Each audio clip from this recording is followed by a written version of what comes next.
Hey, Joe and Elizabeth coming at you from our kitchen. Elizabeth just got done making sourdough bread, and I wanted to share a little bit with you about why she loves it. Oh, sourdough. If you've never had it, boy, are you missing out. But artisanal sourdough is a step above still. And believe me, if you love bread, you're going to love this even more. But why did I do it? Because sourdough bread is a lower glycemic index than normal white bread. And I can use, when I do it myself, I use high gluten flour, which I know gluten is one of those words, but believe me, it's the protein in the bread is the gluten. And if you're not allergic to it, it's a very nutritious component to this bread. So it just amps the protein up a little bit, again, levels out the glycemic index. It's tasty. And now I know you've got something to share about how you control how much of this hot, tasty loaf you eat when it comes out of the oven. I don't do so well, but I also burned 600 calories today, so I could afford to have a slice. But what I do is I put this in the fridge, I slice it, and I put it in a food saver. It keeps for a long time. Without doing this, it's 3 to 5 days on your countertop, and then it starts to get a little bit... But it freezes beautifully, right? Oh my gosh. It comes out and it tastes, its texture is perfect and everything is nice right out of the freezer.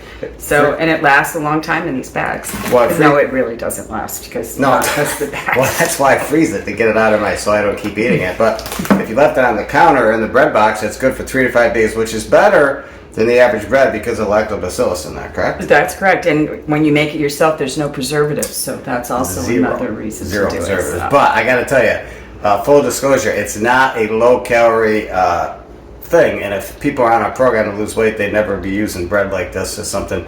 But when you're, transition out and you're return to normal eating, I guess, well, not normal eating, but healthy eating, once in a while, it's good to have a really good piece of bread, but if you're going to have a good piece of bread, you want it to be a tasty piece of bread. Well, and also when you've made it yourself, you control the size of the slice, right? Yeah. You don't need to make it an inch thick. I don't know if you can see these, but these are pretty small slices.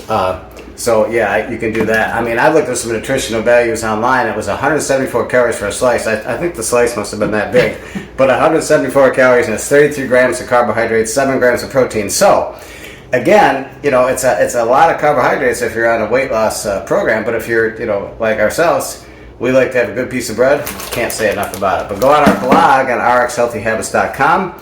I'm going to put pictures throughout the video, but go on our blog on RxHealthyHabits.com. Elizabeth has done a very detailed outline. Tell them the one key point, though, about this bread that you like, the flexibility part. Well, sourdough, I've made sourdough for decades. I've never had one come out this good, but also, if it doesn't fit into my schedule, so for example, the other day, I did the beginning part of it, the dough, and I just ran out of time. I had to go run some errands and do some things, and before I knew it, I just didn't have 4 to 6 more hours or 7 hours left to wait on this dough. So I stuck it in the fridge overnight. I pulled it out, and the next day I started the process from that point forward. So it's just so much simpler because if you run out of time, your fridge is your best friend.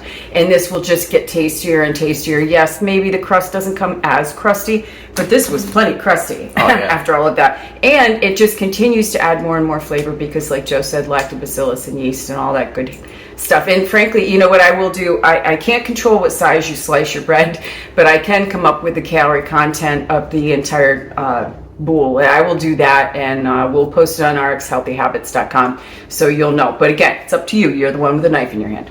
Yeah, and one last thing. I've been begging her to make this no more than once a week. So anyway, hope this... She doesn't want to make more than once a week. Please don't make... No, she does make them more than once a week, so we're going to slow that down. Anyway, hope you enjoyed the video. Check out the blog.